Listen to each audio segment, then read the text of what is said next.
Hürmetli vatandaşlarım, leksimizin ikincisini başlayımız. Amerika Qo'shma Shtatlari harbiy ishlar doklaatida Jungo zo'r ko'lamda orol yasavotidi deb ko'rsatdi.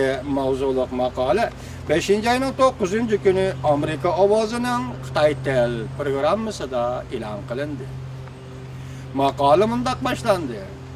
Amerika Qo'shma Shtatlari Davlat Mudofaa Ministrligi 2015-yillik harbiy ishlar doklati e'lon qilib, Jungo Janubiy dengizda zo'r ko'lamda orol yasavotidi hamda raketa orqali hujum qilish iqtidorini o'stirib, Amerika armiyasining Janubiy dengizda yoshirin to'qinishga aralashishini cheklamoqchi bo'layotidi.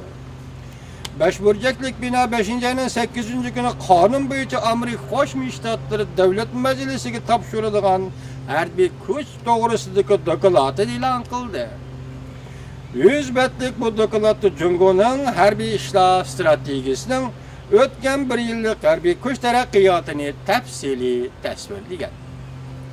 Doklatda mundaq ko'rsatildi. Jungo Amerika bilan to'qinishib qilishni xohlamaydi. Lekin o'tgan 1 yilda Jungo rahbarlari quruqlikqa yaqin dengiz yuzida egilik huquq tashabbus qilib, Burayning vaziyatini jiddiylashtirib etdi, kaskinlashtirib etdi. Jungoning Janubiy dengizda zo'r ko'lamda orol yasavotgan vaziyat doklatda alohida muhokama mavzusi shaklda tasvirlandi. 2014-yili Janubiy dengizda Jungo 5 o'rinda orol yasab, yilning oxiriga yetib kelganda orol yasashning ko'lamini 500 ingliz mosiga kengaytdi.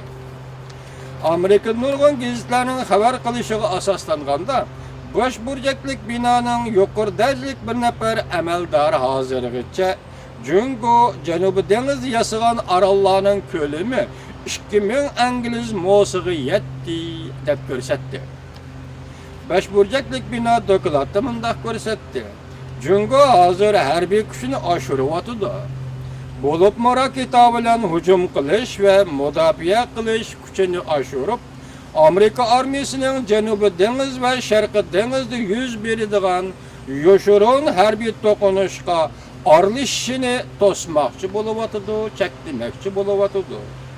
Jungoning harbiy ishlarni zamonaviylashtirish tirishchanligi Amerikaning xalqaro harbiy ishlar ustunligini ojizlashtirib etishi mumkin. Jungoning bayonotchisi bu to'g'rida mundaq bayonot e'lon qildi. Bayonotchi Ho Chunjin mundaq dedi. Biz Amerika Qo'shma Shtatlarining suvoq munosabatlar urushi tafakkurini tashlib etishini, ranglik aynak taqib olmasligini, Jungoning harbiy ishlar taraqqiyotiga obyektiv, aqliy muomala qilishini umid qilamiz. Biz faqat Janubiy dengizning vaziyati shu darajada jiddiylashib ketdimi deb savol qo'yamiz vatandoshim. Biz chunki odatdagi odamlar